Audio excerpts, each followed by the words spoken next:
Cancer ಯಾವಾಗಲೂ ವಂಶ ಪರಂಪರೆಗ ಅಥವಾ ನಿಮ್ಮ ಕುಟುಂಬದಲ್ಲಿ ಯಾರಿಗಾದ್ರೂ ಕ್ಯಾನ್ಸರ್ ಆಗಿದೆ ಅಂದರೆ ನಿಮಗೂ ಆಗುತ್ತೆ ಅಂತ ನಿಮ್ಗೆ ಅನಿಸುತ್ತಾ? ಇದ್ರ ಬಗ್ಗೆ ಇವತ್ತು ನಾವು ತಿಳ್ಕೊಳ್ಳುವ. ನಮಸ್ಕಾರ, ನಾನು ಡಾಕ್ಟರ್ ಗೌತಮ್ ಗೌಡ, ಕ್ಯಾನ್ಸರ್ ತಜ್ಞ ಮತ್ತು ಕ್ವಾಂಟಮ್ ಹೀಲರ್.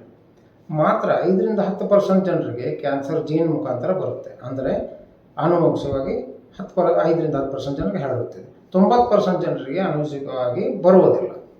ನಿಮ್ಮ ಆಹಾರ ಪದ್ಧತಿ, ನಿಮ್ಮ ಜೀವನ ಶೈಲಿ, ನಿಮ್ಮ ಪರಿಸರ ಇವೇ ಕ್ಯಾನ್ಸರ್ ಬಗ್ಗೆ ದೊಡ್ಡ ಕಾರಣಗಳು. ವಂಶ ಪರಂಪರೆ ಇದ್ದರೂ ಇಲ್ಲದಿದ್ದರೂ ತಪಾಸಣೆ ಮಾತ್ರ ಅಗತ್ಯ.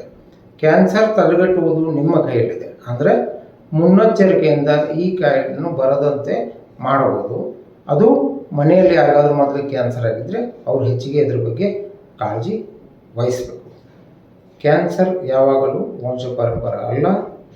ಇದನ್ನು ಕ್ಯಾನ್ಸರಿಂದ ನಾವೆಲ್ಲ ಸೇರಿ ಕ್ಯಾನ್ಸರ್ ಜಯಿಸುವ. ಎಲ್ಲರಿಗೂ ಇದು ವಿಡಿಯೋ ನಿಮಗೆ ಇಷ್ಟವಾಗಿದ್ದರೆ ಅವ್ರಿಗೆ ಶೇರ್ ಮಾಡಿ. Thank you.